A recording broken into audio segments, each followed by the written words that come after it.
Welcome back. बानी PTI के कागजात नामजद की मुस्तरद करने का फैसला चैलेंज। बानी पीटीआई की जानिब से सुप्रीम कोर्ट में दरख्वास्त दायर ने 79 मियां वाली और एन 122 लाहौर के लिए अहल करार देने की इस्तदा तोशाखाना केस में सजा अखलाकी बुनियाद पर नहीं हुई। अपील में ये मौक़िफ़ इख्तियार किया गया है। आपको बताएं कि बानी पीटीआई के कागजात नामजद की मुस्तरद करने का फैसला चैलेंज कर दिया गया। बानी पीटीआई की जानिब से सुप्रीम कोर्ट में दरख्वास्त दायर की गई है। एन 79 मियां वाली और एन 122 लाहौर के लिए अहल करार देने की ये इस्तदा की गई है।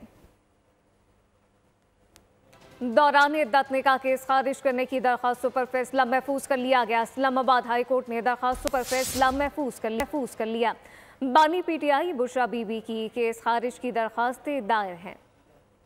आपको बताएं कि दौरान इद्दत निकाह केस खारिज करने की दरख्वास्तों पर फैसला महफूज। इस्लामाबाद हाई कोर्ट ने दरख्वास्तों पर फैसला महफूज कर लिया गया है।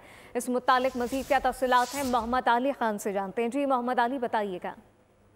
देखिए, बानी चैनल पीटीआई और बुशरा बेगम के दरमियान जो दौरान इद्दत निकाह केस का जो मामला है और इस्लामाबाद हाई कोर्ट से रुजू कर रखा था बानी चैनल पीटीआई और बुशरा बेगम ने, अब उस कोर्ट केस को खारिज करने की जो दरख्वास्त है उसके ऊपर फैसला महफूज कर लिया गया है। बानी पीटीआई और बुशरा बीबी ने केस खारिज करने की दरख्वास्तें दायर कर रखी हैं। फैसला महफूज किया गया है। जब भी फैसला महफूज कर लिया गया है। मोहम्मद अली जो अपडेट कर रहे थे, आपका शुक्रिया। सब्सक्राइब करें और बेल दबाएं ताकि कोई खबर रह न जाए।